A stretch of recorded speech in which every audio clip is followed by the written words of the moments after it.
បន្ត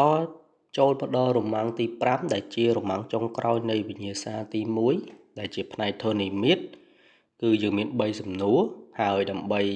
ដោះស្រាយនៅសំណួរនីមួយៗបានតើតែយើងគូសរូបភាពវាឲ្យបានជាមុនសិនដោយយើងត្រូវអានប្រធានហើយគូសរូបទៅតាមប្រធាននៃគេប្រាប់គេឲ្យរង្វង់ផ្ចិត O ដែលមានអង្កត់ផ្ចិត AB អញ្ចឹងជាដំបូងយើងគូសរង្វង់មួយ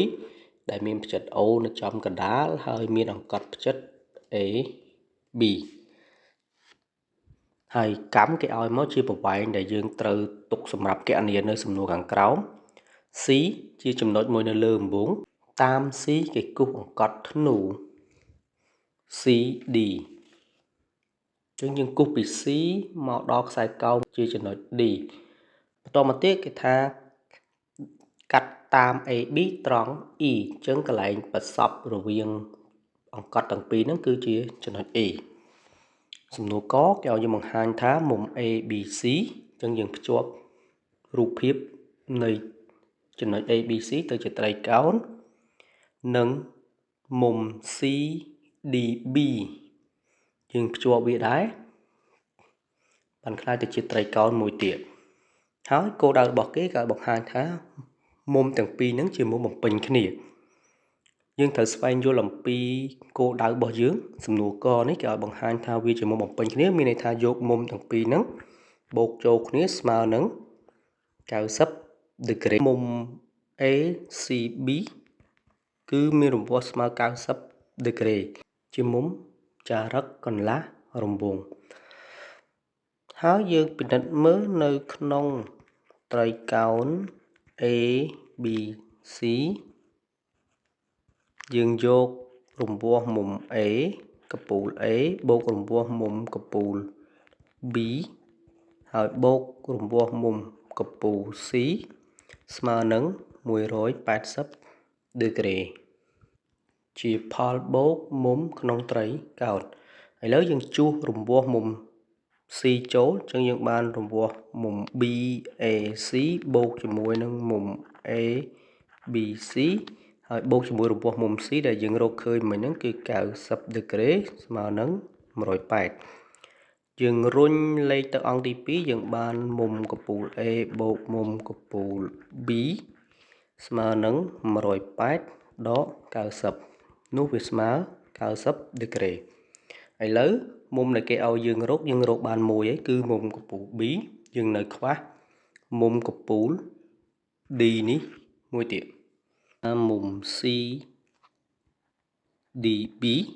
វាត្រូវស្មើជាមួយនឹងមុំ BAC ហេតុអីបានស្មើដោយសារតែមុំ D គឺជាមុំចារឹកក្នុងរង្វង់ដែលស្កាត់ធ្នូ BC ហើយមុំ A គឺក៏ជាមុំចារឹកក្នុងរង្វង់ដែលស្កាត់ធ្នូ BC ដែរនោះតាមទ្រឹស្ដីយើងទាញបានពីរនឹងមានរង្វាស់ស្មើគ្នាដែលគេហៅថាមុំចារឹកក្នុងរង្វង់ស្កាត់ធ្នូរួមហើយយើងយកមុំ D នឹងមកជំនួសនៅកន្លែងមុំ A អញ្ចឹងយើងទទួលបាននៅរង្វាស់មុំ D បូកជាមួយមុំ B ស្មើ90 degree ជាអ្វីដែលសំណួរចង់បានដូច្នេះយើងអាចឆ្លើយបានហើយគឺមុំ ABC និងមុំ CDB ជាមុំបំពេញគ្នា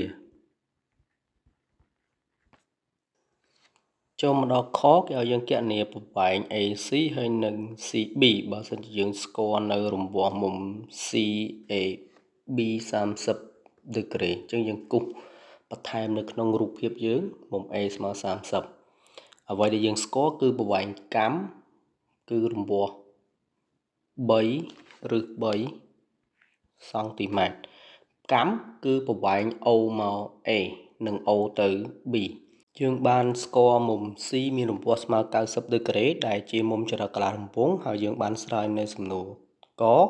ហើយឥឡូវនេះយើងស្គាល់នៅរង្វាស់មុំ A មួយទៀតដែលមានរង្វាស់ស្មើ30 degree នោះ ABC វាគឺជាត្រីកោណកែងកន្លះសមាំងនោះយើងទាញបានជ្រុងដែលឈោមជាមួយមុំ30 degree គឺប្រវែងជ្រុង C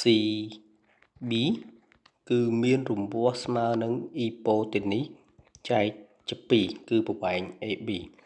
ហើយប្រវែង AB គឺជាអង្កត់ផ្ចិតដែលវាត្រូវស្មើ2ដងកម្មអញ្ចឹងយើងបាន2ដងគុណឲ្យកម្មគឺ3ឬ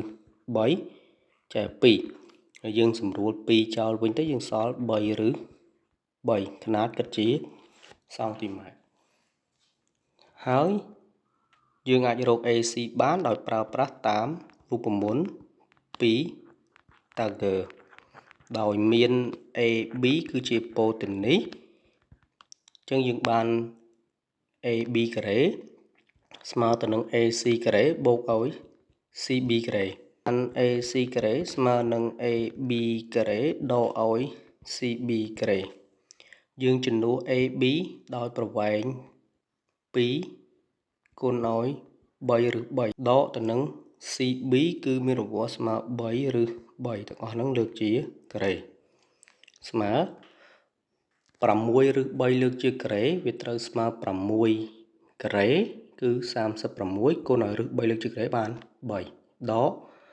3ឬ3លើកជាការ៉េត្រូវបាន3ការ៉េគឺ9គុណឲ្យឬ3លើកជាការ៉េបាន3 36គុណនឹង3បាន108ដក9គុណនឹង3បាន27យើងដកលេខហ្នឹងបាន81ហើយយើងទាញរកប្រវែង AC ស្មើទៅនឹងរឹសនៃ81បាន9ຂະຫນາດគិតជាសង់ទីម៉ែត្រដូចនេះប្រវែង AC ស្មើ9សង់ទីម៉ែត្រ